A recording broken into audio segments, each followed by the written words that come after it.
Welcome viewer, I am Murugan S.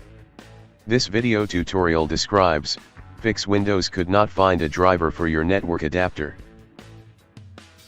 First method is type Device Manager in Windows search bar, click Device Manager.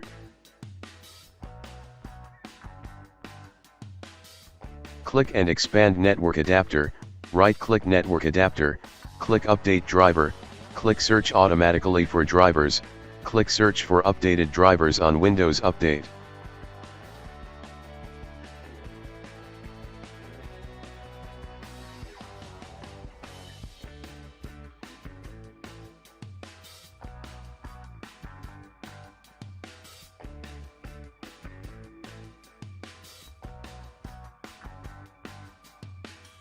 Second method is type Device Manager in Windows search bar, click Device Manager.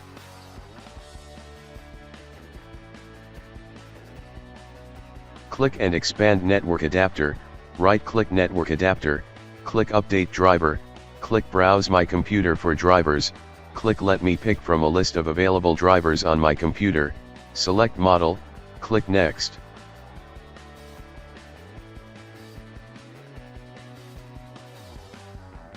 Third method is type Device Manager in Windows search bar, click Device Manager.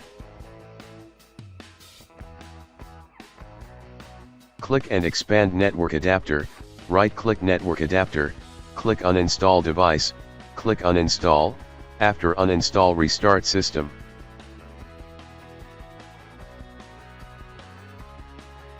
Fourth method is click Start, Settings, click Troubleshoot, click Other Troubleshooters.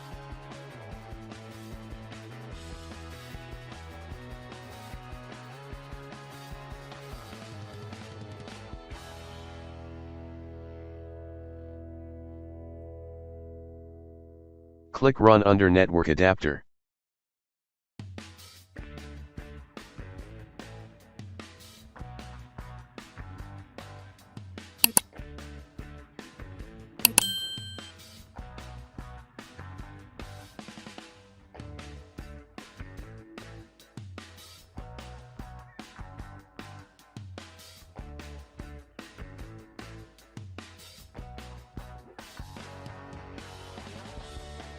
I hope this video tutorial helps to you. Please like, share and don't forget to subscribe my channel. Thank you very much. See you next video.